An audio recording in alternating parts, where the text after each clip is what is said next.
Assalamualaikum warahmatullahi wabarakatuh. Waalaikumsalam warahmatullahi wabarakatuh. Perkenalkan, nama saya Ismatul Hasanah dengan NIM 211D10135, Prodi Pendidikan Ekonomi. Di sini saya akan memaparkan materi tentang strategi pembelajaran yang menyenangkan. Yang mana pertama yaitu pengertian strategi pembelajaran menyenangkan. Strategi pembelajaran merupakan cara pengorganisasian isi pembelajaran, penyampaian pembelajaran, dan pengelolaan kegiatan belajar dengan menggunakan berbagai sumber belajar yang dapat dilakukan guru untuk mendukung terciptanya efektivitas atau tercapainya sasaran atau tujuan yang telah ditentukan sebelumnya. Dan yang kedua yaitu efisiensi atau memaksimalkan hasil dari sebuah pekerjaan atau proses pembelajaran.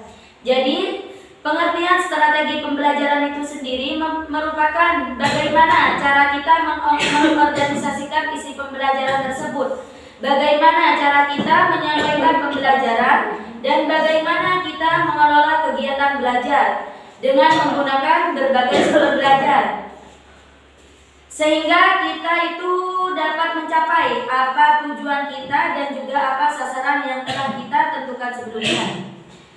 Dan yang selanjutnya yaitu bagaimana cara menciptakan suasana kegiatan belajar menjadi menyenangkan dan lebih efektif.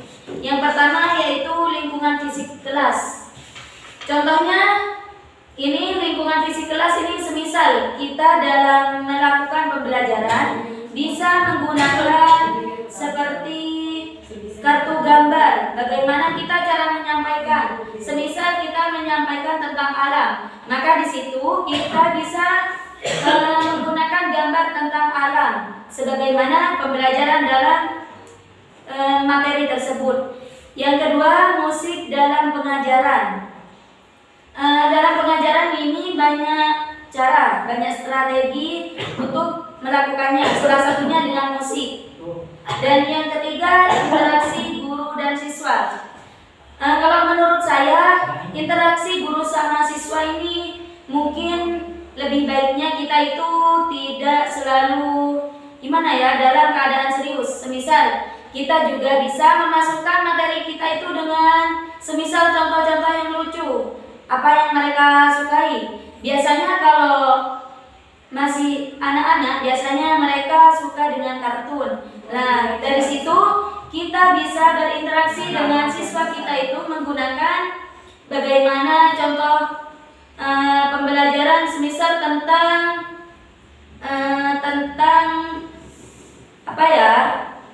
semisal dalam kelas itu kita melakukan kerja bakti. Nah, kita bisa menggunakan contoh dalam kartun itu, dalam film kartun itu juga ada, semisal contohnya Upin Ipin, di situ juga ada contohnya.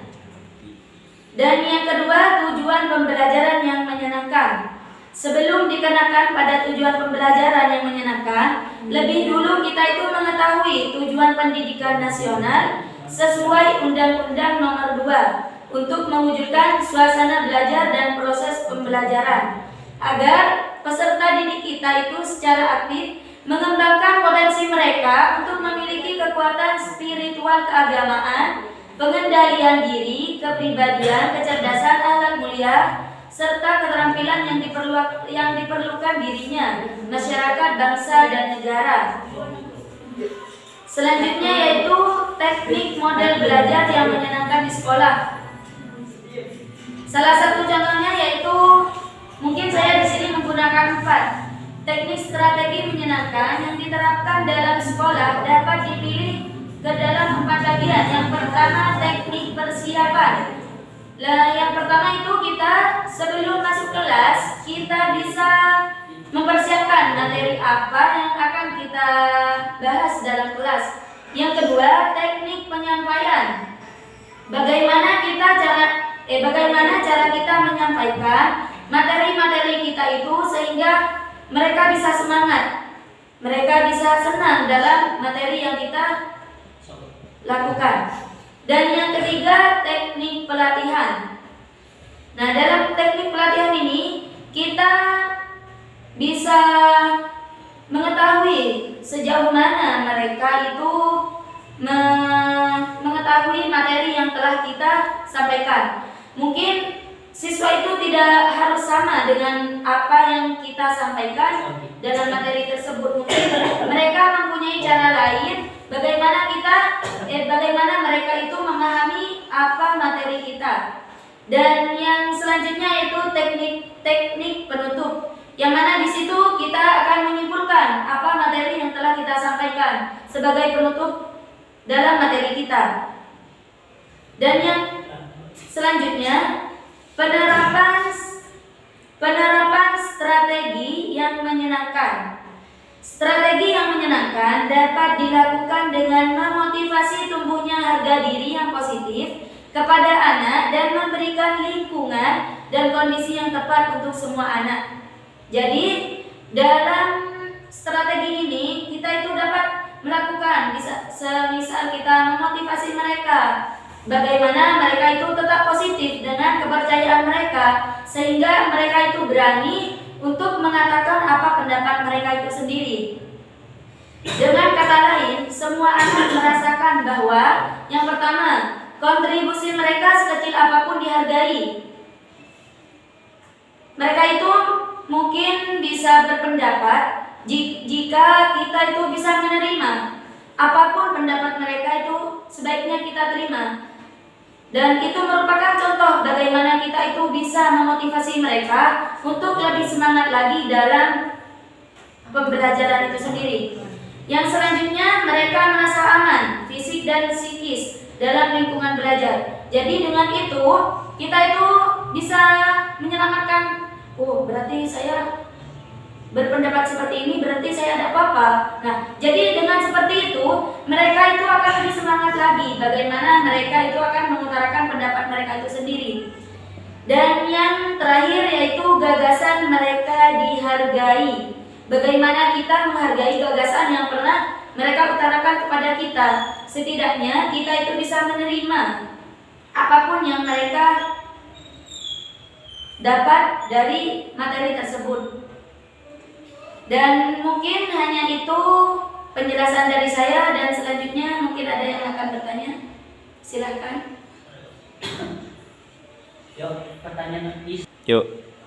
Mbak mau nanya, Mbak, bagaimana cara menciptakan suasana pembelajaran yang menyenangkan tersebut? Yuk. Baik, saya di sini akan menjawab pertanyaan dari Mbak Farin ya. Bagaimana cara menciptakan suasana pembelajaran yang menyenangkan? Jadi ini kalau semisal membicarakan tentang caranya ini banyak ya. Salah satunya itu kita bisa menggunakan gimana ya? Teman kita itu sendiri. Semisal kita mempunyai materi tentang percakapan. Nah, di situ kita itu bisa mencari percakapan yang gimana ya, yang misalnya lucu, yang semisal yang membuat mereka itu senang. Dan juga kita itu bisa membawa mereka keluar dari kelas agar mereka itu tidak bosan. Jadi kita itu bisa memberi pembelajaran itu dengan alam. Semisal kita mempelajari tentang tumbuhan. Jadi di situ itu kita bisa mengajak mereka untuk keluar dari kelas itu sendiri, memperkenalkan semisal tumbuhan ini itu kegunaannya itu untuk apa dan fungsinya itu untuk apa. Dan juga ada semisal kita bisa menggunakan apa ya, seperti kartu-kartu itu, semisal kartu-kartu animasi yang lucu gitu. Jadi dengan seperti itu mereka bisa merasa senang dalam pembelajaran itu sendiri. Mungkin hanya itu dari saya. Gimana Mbak Farin? Iya, Mbak, bisa dipahami. Baik, mungkin hanya itu penjelasan dari saya. Kurang lebihnya mohon maaf. Saya akhiri. Wassalamualaikum warahmatullahi wabarakatuh.